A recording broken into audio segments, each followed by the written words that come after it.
यह समय है जब सविनय अवज्ञा आंदोलन प्रारंभ हो गया है और उसके पहले जो है स साइमन कमीशन की रिपोर्ट आ गई है। अब साइमन कमीशन की रिपोर्ट पर विचार करने के लिए जो है ब्रिटेन में प्रथम गोलमेज सम्मेलन बुलाया जाता है, जिसको राउंड टेबल कॉन्फ्रेंस भी कहा जाता है। प्रथम गोलमेज सम्मेलन जो है सितंबर 1930 से जनवरी 1931 के बीच होता है।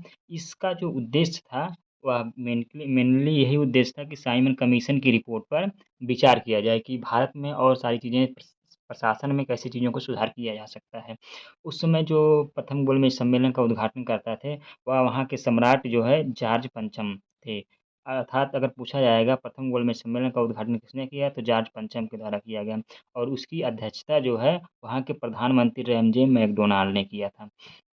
यह जो सम्मेलन हुआ था, वह लंदन में सेंट जेम्स पैलेस में हुआ था। सेंट जेम्स पैलेस में इसलिए किया है ताकि भारतीयों को एक बराबरी का महसूस हो, उनको लगे कि हाँ, हम बराबरी पे बात कर रहे हैं। इसमें भाग लेने के लिए भारत से लगभग जो है 76 भारतीय सदस्य गए, जिनमें से कुल मिला कर के उसमें सम्मेलन में भाग लेने वाले सदस्यों की संख्या कुल 89 थी, जिनमें से 76 सदस्य भारतीय थे। अब अब देखिए यहाँ पर उन लोगों का दिमाग देखिए, विभिन्न लोगों को विभिन्न तरीके से बुलाए थे ताकि हर कोई अपना माँग कर सके और विचारों में विभिन्नता हो। किसी एक लीडर को नहीं चुने थे पूरे भारत के लिए, पूरे भारत से 76 भारतीयों को बुलाए थे वे इस सम्मेलन में भाग लेने के लिए। इस सम्मेलन में भाग लेने के लिए जो है लगभग 76 भारतीय गए थे जो विभिन्न जहाज़ों से गए थे। कभी-कभी क्वेश्चन पूछता है किस जहाज़ से गए थे, तो लगभग कुछ भारतीय जो है वायसराय ऑफ इंडिया नामक जहाज़ से ब्रिटेन गए हुए थे।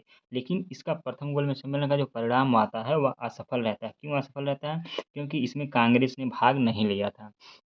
और कांग्रेस के ना भाग लेने का वजह क्या था कि जो भारतीयों का के साथ जो है वादा करके मुकर जाते थे और प्रशासन के लिए एक कोई जो जिस पर विश्वास किया जा सके वैसा कोई विचार नहीं रख पाते थे। तो प्रथम गोलमेज सम्मेलन देखा जाए कब हुआ, सितंबर 1930 से जनवरी 1931 में क्यों हुआ? साइमन कमीशन की रिपोर्ट पर विचार करने के लिए। इसका उद्घाटन सम्राट जॉर्ज पंचम के द्वारा किया गया था। अध्यक्षता जो है पीएम रैमजे मैकडोनाल्ड के द्वारा किया गया। यह जो है लंदन में जो है सेंट जेम्स पैलेस में आयोजित किया गया था। इसमें लगभग 89 सदस्यों ने भाग लिया था, जिसमें से 76 भारतीय थे और वे कुछ लोग जो है वायसराय ऑफ इंडिया नामक जहाज़ से विदेश मतलब वहाँ ब्रिटेन में गए हुए थे। यह इसका परिणाम क्या रहा था? प्रथम गोलमेज सम्मेलन का यह असफल रहा था। क्यों? क्योंकि इसमें कांग्रेस ने भाग नहीं लिया, क्योंकि कांग्रेस जो है उस समय भारत के एक बड़े भाग का प्रतिनिधित्व कर रही थी। अब इसके बाद जब यह असफल होता है तो फिर अब ये होता है कि कांग्रेस को कैसे मनाया जाए, तो गांधी जी से समझौता किया जाता है, उनसे सविनय अवज्ञा आंदोलन को स्थगित कराया जाता है। फिर द्वितीय गोलमेज सम्मेलन का आयोजन किया जाता है और सितंबर से दिसंबर 1931 के बीच में द्वितीय गोलमेज सम्मेलन का आयोजन किया था। तो यह आता है कि द्वितीय गोलमेज सम्मेलन का आयोजन कब हुआ? सितंबर से दिसंबर 1931 के बीच में। इसमें का अब इसमें कांग्रेस विभाग लेती है, तो कांग्रेस के प्रतिनिधि के रूप में केवल महात्मा गांधी एक कांग्रेस के प्रतिनिधि थे, महात्मा गांधी जो इसमें भाग लेते हैं, वह जो है एसीएस राजपूताना नामक जहाज से ब्रिटेन जाते हैं। इसमें अन्य सहयोगी जो भाग लेते हैं उनका नाम जीडी बिरला है, मदन मोहन मालवीय है, सरोजनी नायडू है, महादेव देसाई है एवं देवदास गांधी है। महादेव देसाई महात्मा गांधी के पीए थे और इसमें ये भी क्वेश्चन आता है कि इसके अलावा महात्मा गांधी के अलावा कौन भाग लेता है? सरोजिनी नायडू। तो ये नाम याद रखना कि गांधी जी भाग लिए थे, जीडी बिरला भाग लिए थे, मदन मोहन मालवीय, सरोजिनी नायडू, महादेव देसाई, देवदास गांधी और लोग भी थे, उनका नाम इसमें नहीं है। बाकी लोग भी भाग लिए थे, लेकिन जो इम्पोर्टेंट है वही यही नाम है, जो परीक्षाओं में बार-बार आता है।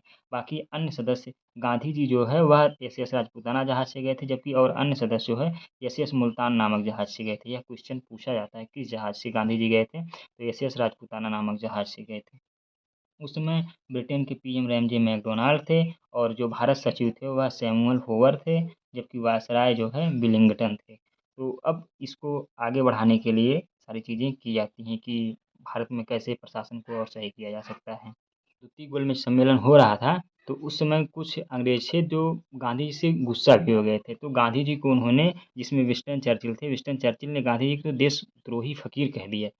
और इसके बाद जो फ्रैंक मोरिस थे, वह अर्धनंगा फ़कीर कहा। तो गांधी जी की इस तरह से इन लोगों ने आलोचना भी की और इसके अलावा जो है गांधी जी जब वहाँ पर गए, तो वह लोगों से भारतीयों से वहाँ मिलने की कोशिश किए। तो उसमें वे जो है गांधी जी ईस्ट एंड मज़दूर बस्ती में तथा किंग्सले किंग्सले हॉल में रुके थे। तो यह पूछा जाता है गांधी जी ने लंदन जा कर के कहाँ रुके थे, तो ईस्ट इंड मजदूर बस्ती में रुके थे और किंग्सले हाल में रुके थे। ये द्वितीय गोलमेज सम्मेलन का परिणाम क्या था, वह भी असफल रहा था। क्यों असफल रहा था? क्योंकि इसमें अम्बेडकर जी के द्वारा जो है दलितों के लिए पृथक निर्वाचन की मांग कर दी जाती है। जैसे मुस्लिमों के लिए 1909 में दिया गया था पृथक निर्वाचन के लिए, वैसे अम्बेडकर ने भी जो है पृथक निर्वाचन की मांग की थी।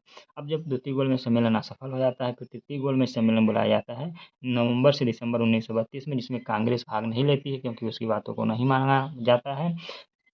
अब इसका एक जो महत्वपूर्ण चीज़ याद करने लायक है कि बी आर अम्बेडकर और तेज बहादुर सप्रू जो थे, यह तीनों गोलमेज सम्मेलन में भाग लिए थे। तो कभी कभी क्वेश्चन आता है कि तीनों गोलमेज सम्मेलन में कौन भाग लिया था, बी आर अम्बेडकर और तेज बहादुर सप्रू। अब तीनों गोलमेज सम्मेलन को करने के बाद जो है भारत सरकार अधिनियम 1935 पास होता है।